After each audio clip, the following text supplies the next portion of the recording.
வணக்கம்பா. வணக்கம்பா.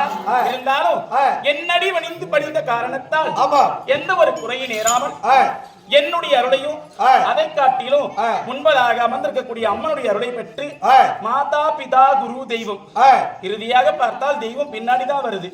முதல்ல நம்மை பெற்ற தாய் மாதா, பிதா, குரு, தெய்வம். ஆமா, அப்படி இருந்தாலும் நான் யார் என்று அறிவதற்கு முன்பாகவே என்னடி வந்து படிந்த காரணத்தால் என்னுடைய ஆசீர்வாதத்தை, அதாவது அதை காட்டிலும் இந்த அம்மனின் அருள் பெற்று சுபிட்சமாக வாழ கடவுது.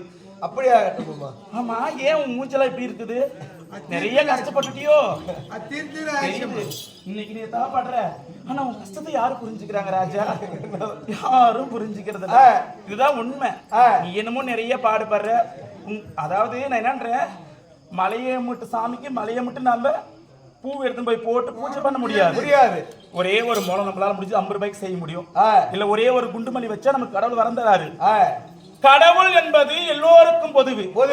ஏழை, பணக்காரன், இல்லாதவன், இருக்கப்பட்டவன், ஆமா, மொண்டி, குருடி, கூணு, செவிடு, இப்படி உலகத்தில் படைக்கப்பட்ட அத்தனை ஜீவராசிக்கும் பொதுவானவர் யாரு? கடவுள். அப்படி கடவுள் நம்மளை பேதம் பார்க்கறது கிடையாது. பாலா போன இந்த மனுஷன் தான் நம்மளை பேதம் பார்க்கறது, நம்மளை பிரிச்சு வைக்கிறது. ஜாதி என்ற சொல்லால பிரிக்கிறாங்க, மதம் என்ற சொல்லால பிரிக்கிறாங்க, சின்னம் என்ற சொல்லால பிரிக்கிறாங்க, சிகப்பு என்ற சொல்லால பிரிக்கிறாங்க, கருப்பு என்ற சொல்லால பிரிக்கிறாங்க. இது மட்டுமா பிரிக்கிறாங்க? பாவி என்ற சொல்லால பிரிக்கிறாங்க.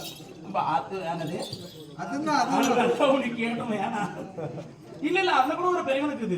அது கூட என்ன ஒரு சில பொம்னாட்டி நீ என்னதடா பண்ண அவன் வேற மாதிரி அப்படின்னு அது கூட ஒரு பெரியவனுக்கு. தாம்பத்தியன்றது சில பேருக்கு தெரியறதே காணும். உடம்பு சேர்றதான் ஒண்ணுன்னு நினைக்கிறாங்க, மனசும் சேர்றதான் ஒண்ணுன்னு யாரும் நினைக்கிறதே கிடையாது. அப்படி இருந்தாலும் அடியான் திருச்சேரமடைய வரக்கூடிய நேரம் யாரு, எந்த நாட்டை சேர்ந்தவள், யாருடைய மனைவி, என்னுடைய பெயர் என்ன, ஊர் பெயர் விளக்கம் தேவை. விளக்கமா சொல்லட்டுமா? சொல்லுங்க பாப்பா.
இது என்ன நாடு? ஆயர்பாடி. இந்த ஆயர்பாடி பெரிய பெரிய அரசவை கிடையாது. ஆமா, இது சிற்றரசு. இந்த ஆயர்பாடிக்கு என் கணவர் தான் தலைவர். யாரு? நந்தகோபன்.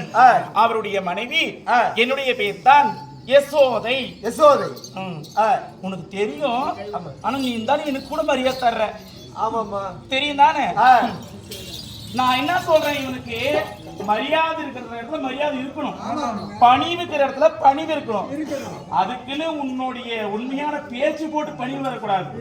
உனக்கு எங்க இது நேர்மை இல்லைன்னு தெரியுதோ அப்ப உன் கோபத்தை கிளப்பி விட்டுரு, சரியா போயிருது. அது பாட்டு டான்ஸ் ஆட்டு ஒரு பக்கம். அப்படி இல்ல, நாள்பட்டு போனா பீல் பட்டு போயிடும் எந்த ஒரு காரியமும். ஆமா தானே?